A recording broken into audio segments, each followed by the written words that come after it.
difficult to live in this world when you know so much about other worlds. Yes, Master. Just like people who have a near-death experience, they went to the astral level, heaven, and they came back crying. They never wanted to come back. Yes, Master. And they came back, they cry all the time. You know, it's difficult for them to live in this world after knowing heaven. Yes. And this is only even a small heaven, a lower heaven, like the astral city that you saw in the film. Yes. Yes. Not even higher heaven. And Babaji in India, Yes. he lives in the threshold of the astral and the earth. Therefore, he can come and go, come and go. Ah. Sometimes people can see him, sometimes not, even though he's in front of them, because he's in the astral sphere sometimes.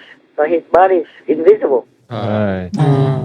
And when he realizes or he wants to manifest into the physical realm, the physical body, then people can see him.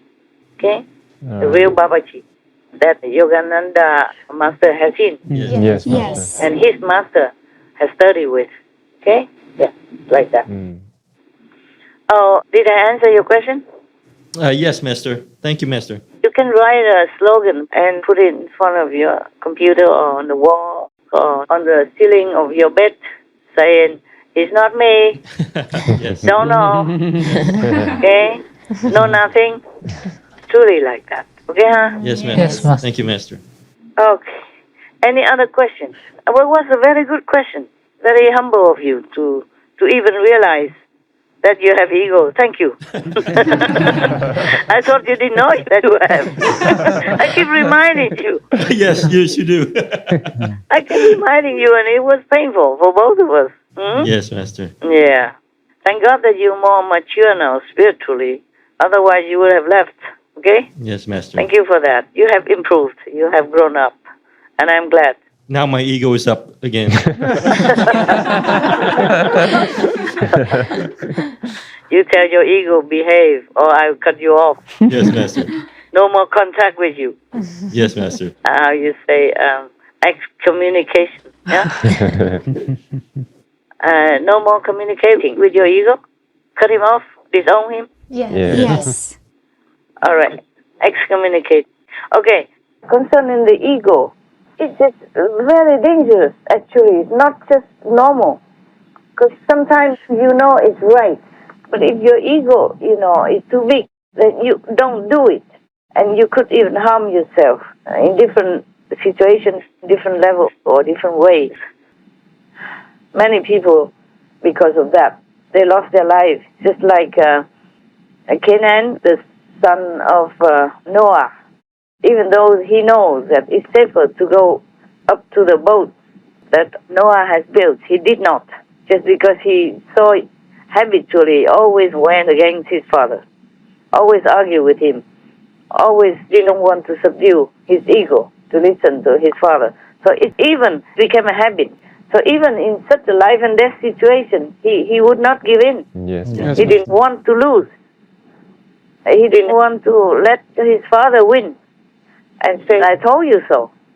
He could not lose his ego, his pride, his arrogance in order to climb up to the boat to save himself in such flooding of water and turbulence in that situation.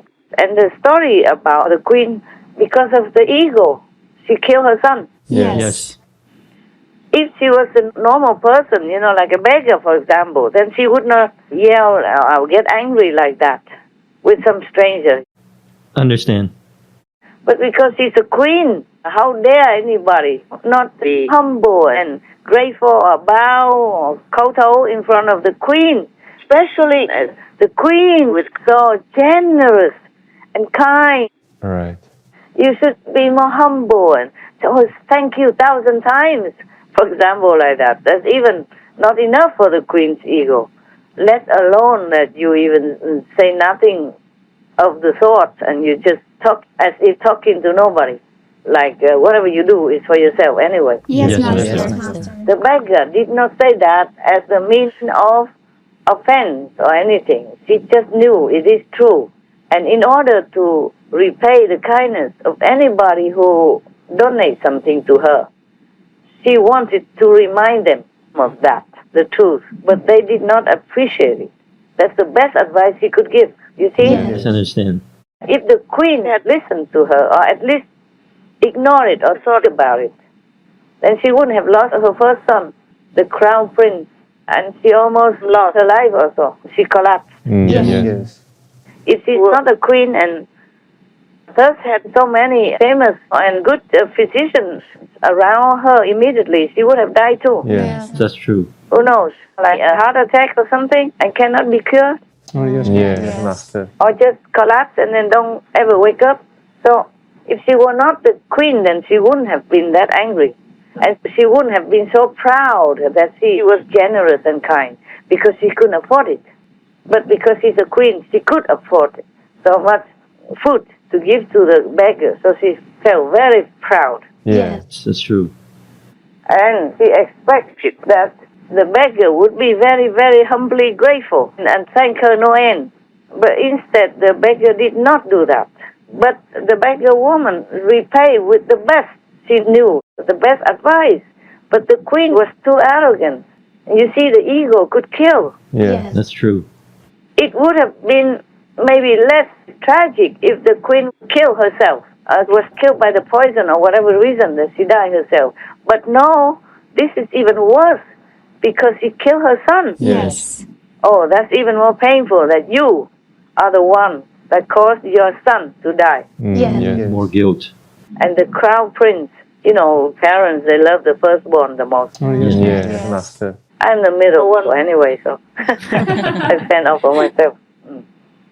Anyway, the middle are often ignored, because they say the first one, oh, they dotted on them. The middle one, they're tired, so the rest let them live by themselves. Oh, God takes care. And they also dot on the last one. Yeah, that's what they say in many countries, in Vietnam also. Okay, so this ego is poisonous. It's very dangerous. Yes. So the more humble, the safer to live in this world or to achieve anything. The beggar woman, she's poor, old. She should have known that. Not that she did not know, but she wanted to repay people's kindness with this great advice. It's a pity that they don't know, but she still has to do what she has to do. Like she has to repay people with the best she knows. She knew also the risk. She knew that people demand, expect her gratefulness. Yes. But she didn't give that because that's just not valuable enough. It could even boost their ego more. Yes.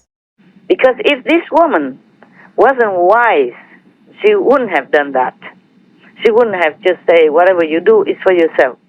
Understand.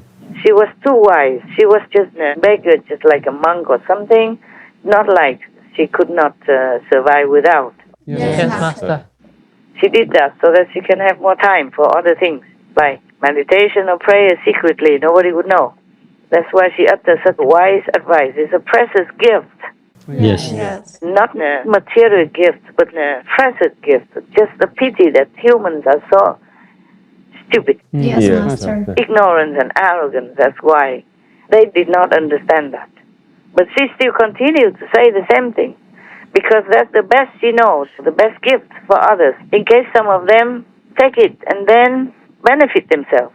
But she keeps talking to deaf ears. Yes, Master. This story is similar to many masters. They know it's almost hopeless and useless, but they still do their best because they know that's the best they can give. Yes, that's true. Because if you give somebody money or food or house or anything, these things sometimes don't last. The house could kaput, be damaged by fire or flood or storm. Anything could destroy it, yeah? Yes, that's The right. money, they could lose it. Yes. Or they could buy some bad things or wrong food and then poison themselves and die. And it won't last forever. But wise advice, sage advice, lasts forever. If they can digest it, of course, if they can understand it. But as usual, wise advice is ignored, Unfortunately, yes. unfortunately. And that's how the world became what it is. Many wise, compassionate masters came and went. And humans still are at this stage. Yes, Yes, Master. Master. And the more materially or technically developed, the more humans become arrogant. and more ignorance inside their own tiny little world. Otherwise, the technical development should be a very good advantage for us. Yes. Because without going anywhere, you can hear the sages or read the saint books, That's true. but they don't apply it. They don't use the advantage for their own development. They just use it like nowadays we have high-tech internet and everything. They just use it for amusement, for small pleasure or selfish purposes. They don't use it to search for something larger than life. That's why they're losing their lives. Many are losing now Yes, Yes, Master. Master. and will continue losing. Many new variants are emerging. You know that, right? Yes, Master. I just read the news, and it's terrible. And many other, strange stuff, like they just found a superbug for the first time in America. Oh. All antibiotics mean nothing to him. So it's the end of antibiotics. Oh. Yeah, unless they find something new, I don't know yet. But at the moment, this superbug resists all antibiotics. Nothing can hurt him. Wow. Wow.